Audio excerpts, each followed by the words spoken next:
Être essentiel. Des histoires extra de l'ordinaire, des héros du quotidien, des histoires marquantes de ces femmes et de ces hommes toujours aussi engagés au service des patients pour des soins de qualité, innovants et humains. Être essentiel, une série de podcasts produite par Elsan.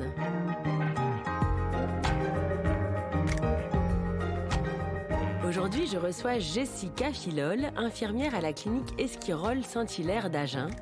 Son parcours me bouleverse. Il est infiniment inspirant.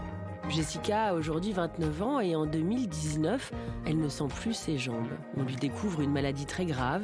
Alors comment faire pour aider les autres quand on a soi-même un handicap ? Est-ce une force ? Une source d'empathie supplémentaire ? Ou au contraire ?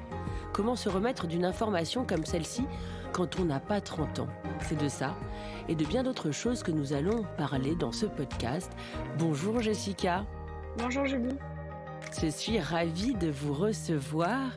Pour commencer, vous pouvez me raconter quel est votre métier ? Alors, je suis infirmière depuis 2015 et j'ai essentiellement exercé en service d'urgence. Pourquoi vous avez décidé de devenir infirmière ? Je pense que ça remonte loin dans mon enfance parce que j'ai retrouvé des photos où j'étais en CP déguisée en infirmière. Après, je suis partie au lycée et j'ai étudié dans une filière économique et sociale. Et c'est vrai que j'ai toujours été attirée par le corps humain et la médecine, mais je me trouvais pas assez armée pour faire médecine justement. Et je suis partie faire infirmière pour me sentir utile et pouvoir combiner l'utilité et les compétences médicales sans forcément avoir faire les longues études qu'il faut. D'accord, c'est ça pour vous les qualités requises pour faire ce métier ?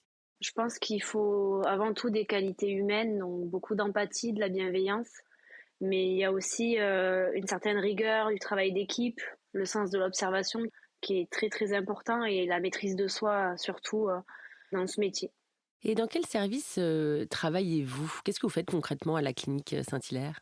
Alors moi je travaillais aux urgences depuis 2015 et là récemment je travaille en salle de réveil. Donc concrètement je m'occupe de la surveillance post-opératoire, de l'application des prescriptions pour soulager la douleur. Très bien. Et en 2019, on vous découvre une maladie très grave et ça vous ennuie de nous la raconter ? Non, pas du tout. En 2019, j'ai plus senti mes jambes et à la suite de ça, on a découvert que j'avais une tumeur dans la moelle épinière qui saignait, donc qui me compressait un petit peu la moelle. Et je me suis fait opérer. Je suis sortie de l'opération avec des déficits sensitifs profonds et superficiels, avec des douleurs neuropathiques.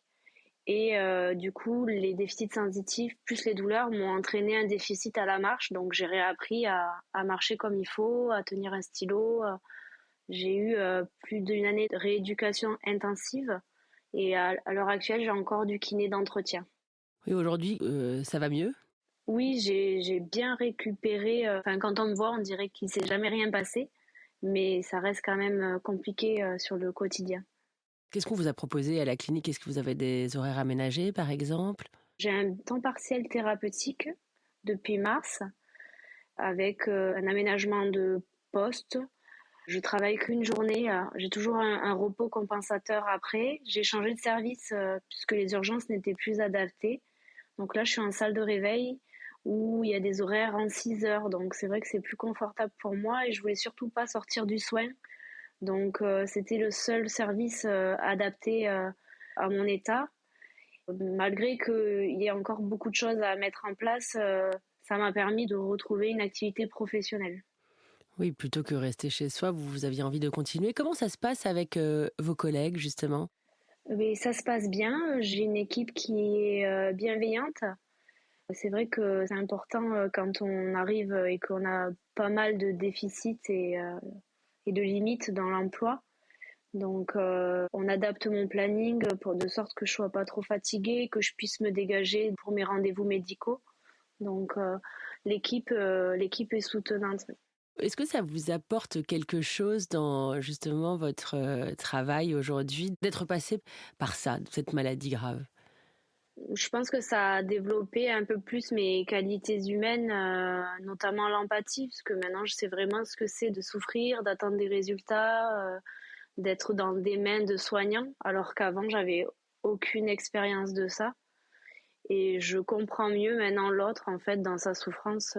Voilà, je pense que c'est essentiellement ça qui ressort de la maladie et le fait que je sois une soignante soignée maintenant. D'ailleurs, Jessica, vous avez créé un compte Instagram, @douleurs neuro, sur les douleurs neuropathiques. Oui. Pour quelle raison vous avez voulu faire ça? Naturellement, j'ai cherché en fait à me sentir moins seule, donc j'ai cherché des gens qui vivaient la même chose que moi et je me suis aperçue que sur Instagram, il y avait pas mal de personnes, mais c'est vrai qu'il n'existait aucun compte référent. Donc je l'ai créé. Ça m'a permis de rencontrer des gens et la force du collectif m'a aidé justement à aller mieux et à me sentir moins seule et mieux comprise. Et après, en fait, le compte s'est vite transformé en quelque chose pour aider et sensibiliser sur les douleurs neuropathiques. C'est quoi? Est-ce que vous pouvez nous expliquer ce que c'est qu'une douleur neuropathique? Les douleurs neuropathiques, c'est des douleurs chroniques, donc supérieures à 3 mois, qui sont liées à une maladie ou à une lésion du système nerveux central ou périphérique. Donc le central, ça comprend le cerveau et la moelle épinière, et périphérique, c'est tout ce qui part de la moelle épinière jusqu'aux extrémités. Sachant qu'on a énormément de nerfs, puisque c'est tout ça qui commande en fait le mouvement et le sensitif. Enfin, vraiment, le corps, il est rempli de nerfs et il suffit juste même d'une entaille qui sectionne un nerf et on peut avoir des douleurs neuropathiques. Voilà, il y a beaucoup d'origines qui expliquent, qui pourraient donner des douleurs neuropathiques et moi j'ai une atteinte directement de la moelle épinière où passent justement les voies de la douleur et les nerfs. Alors, donc vous êtes rarement tranquille. Voilà. Ensuite, l'aventure continue. Vous avez écrit un livre en novembre 2021 qui s'appelle Vivre avec des douleurs neuro, justement, aux éditions Albor. Vous pouvez nous raconter, ça doit être quand même assez satisfaisant d'écrire un livre. Oui. En fait, je pense que ma casquette infirmière ne m'a jamais quittée, même pendant mon arrêt, et tant mieux. J'ai beaucoup écrit pour dégager en fait ce que je ressentais et mettre des mots sur les mots. Et c'est vrai que ça m'a servi puisque j'ai écrit un livre sous l'impulsion en fait de quelques abonnés qui le proposaient et je trouvais ça pas forcément bête. Et il n'existait pas d'ouvrage à ce sujet-là. On n'était pas reconnus, on est minimisé et incompris. Donc je me suis dit, il y a quelque chose à faire et il faut absolument le faire. Donc j'ai commencé à écrire et je voulais le sortir en auto-édition. Et en fait, les éditions et les bords m'ont repéré et on est parti dans une folle aventure. Et donc vous faites des signatures, par exemple? Vous avez une vie d'auteur aussi? Non, après, ça reste très succès. J'ai beaucoup de gens qui me contactent via les réseaux. J'ai une dédicace dans pas longtemps, mais ça reste c'est pas médiatisé du tout et c'est très peu connu. Et l'avenir, Jessica, qu'est-ce que vous souhaitez faire? Mais j'aimerais reprendre à 100%, mais je pense que c'est assez utopique. Je vais partir dans le soin, mais un soin différent, plutôt en consultation je vais quitter le soin technique parce que j'y arrive pas. Mais je pense plutôt me spécialiser dans la douleur, justement. J'aimerais beaucoup. Oui, passer un diplôme, c'est ça, sur la douleur? Oui, tout à fait. Et ça consiste en quoi? En fait, c'est devenir infirmière expert en douleurs chroniques. Donc, toutes les douleurs qui existent selon les mécanismes et pouvoir proposer un suivi en centre douleur ou des consultations. Pour l'instant, je ne l'ai pas encore vécu, donc c'est assez flou pour l'instant. D'accord. Et est-ce que le fait de travailler dans un hôpital privé vous a justement aidé? Est-ce qu'il y a plus de bienveillance ou d'accompagnement des services? Est-ce que c'est une structure qui est plus petite peut-être et donc où vous êtes plus chouchouté d'une certaine manière? Moi, j'ai toujours fait mes études et mes stages en clinique et j'ai eu un contrat d'apprentissage directement avec la clinique avec laquelle je travaille. Après, j'ai fait d'autres établissements, mais c'était toujours du privé. Je sais pas pourquoi je m'oriente naturellement vers le privé, mais ça s'est fait tout seul. Après, on est une plus petite structure, donc forcément, les ressources humaines nous connaissent et nous accompagnent. Est-ce que vous avez, Jessica, un mot de conclusion? Je pense qu'avec ce qui m'est arrivé. C'est important, voilà, de bien communiquer et de pas se fier aux apparences, parce qu'on peut être jeune et bien présenté et derrière avoir un passif assez lourd et des difficultés quotidiennes. Et je sais que tout ça, moi, ça m'a montré qu'on n'a qu'une vie et qu'il faut vraiment profiter et vivre ses rêves et surtout profiter de ses proches parce qu'on n'est pas éternel et des fois, ça peut vite tourner à la catastrophe en peu de temps. Donc, voilà. Merci mille fois Jessica pour ces merveilleux mots de la fin.